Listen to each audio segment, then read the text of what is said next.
वो सच्चे दरबार की जय हो। आज मैं की तारी में कीर्तन करन चाची गोर गांव में और देखी इस चाची ने कीर्तन करवाया है यानी और इसकी बहू कोशी है हटे पास है बहू आ जाओ एक बहू यहाँ से और एक यहाँ तीसरी ना इतनी बार आप एक यहाँ पे तीन बहू से और देख कितनी प्यारी प्यारी देखा थोड़ा गप्पे से अरे भाई नहीं होने कर लिया है बनाया करती बड़ा लिया ना इस तरह की खुशी में ने कीर्तन करवाया है वे कावड़ लेके आए भाई है ना हां भाई कावड़ लेके आए कीर्तन की साथ लाइए बढ़िया कावड़ ज्यादा पैसा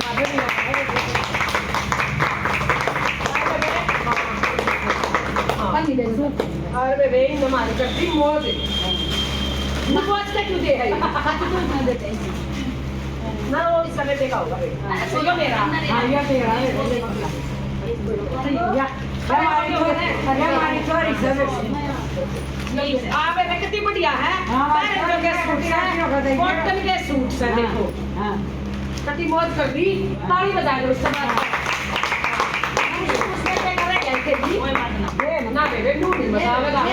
वो कितने दे दो बेबे हां ले बेबे कितनी मौज करती है मेरा जी हो बताइए सारी बताओ हां तेरा बेटे चली से बात मैं कदर सुनो ये मम्मा भी ना तो पढ़ाई के बाद है से भाग्यवान है ओ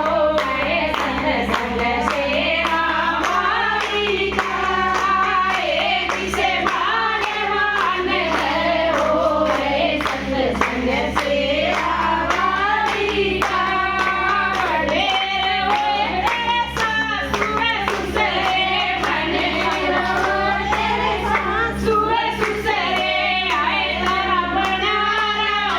परिवार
भाई हो रहा है कि अपने कोई बात ना टोटा हो जाएगा